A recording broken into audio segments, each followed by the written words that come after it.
Good morning friends, আশা করছি তোমরা অনেক ভালো আছো, সুস্থ আছো। আমিও বেশ ভালো আছি। রান্নাঘর থেকে আজকের ব্লগটা শুরু করলাম, কেননা এখন রান্না করতে এসেছি, তাই ভাবলাম তোমাদের সাথে একটা রেসিপি শেয়ার করি। কড়াতে দিয়ে দিলাম সর্ষে তেল, ফোড়নে দিয়ে দিলাম শুকনো লঙ্কা, কালো জিরে, এরপরে দিয়ে দিলাম রসুন থেতো।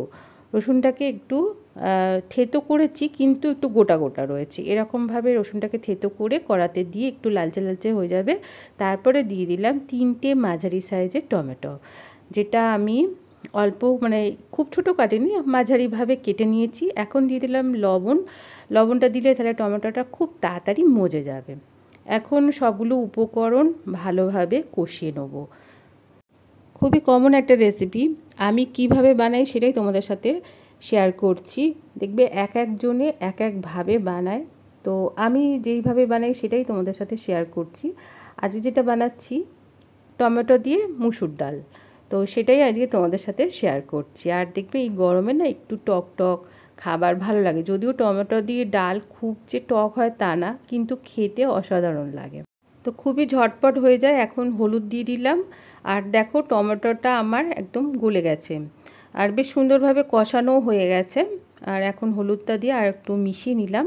এখন আমি দিয়ে দেবো আগে থেকে সেদ্ধ করে রেখেছি যে ডালটা নুন দিয়ে, সেইটাই আমি এর মধ্যে দিয়ে দিলাম। মুসুর ডাল এটা আমি আগে সেদ্ধ করে রেখেছি, নর্মাল বাটিতেই সেদ্ধ করেছি, সেইটাই এখন আমি কড়াতে দিয়ে দিলাম।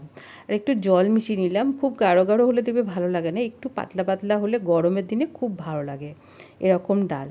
তো দেখো এখন চিনি দিয়ে দিলাম, কেন চিনিটা না দিলে কিন্তু এর টেস্ট সেরকমভাবে ভালো লাগবে না, একটা ব্যালেন্স আসবে। টমেটো যেহেতু দেয়া আছে, তো কয়েকটা কাঁচা লঙ্কা দিয়ে দিলাম। হয়ে গেল, এটা এখন একটু ফুটিয়ে নেবো, ব্যাস হয়ে যাবে টমেটো দিয়ে মুসুর ডাল। খুবই কমন রেসিপি, কিন্তু খেতে অসাধারণ হয়। আমাদের তো খুবই ভালো লাগে, যদিও মুসুর ডাল বেশি পরিমাণে খেলে আবার শরীরে ব্যথা বেদনা বেড়ে যায়, যাদের ইউরিক অ্যাসিড আছে তাদের তো বেশি খাওয়া যাবে না। তো যাই হোক, আমার ডালের রেসিপি তোমাদের সাথে শেয়ার করা হয়ে গেল। এখন আমি বড়ি দিতে বসেছি, যেইটা আমি বিউলির ডালের বড়ি দিচ্ছি।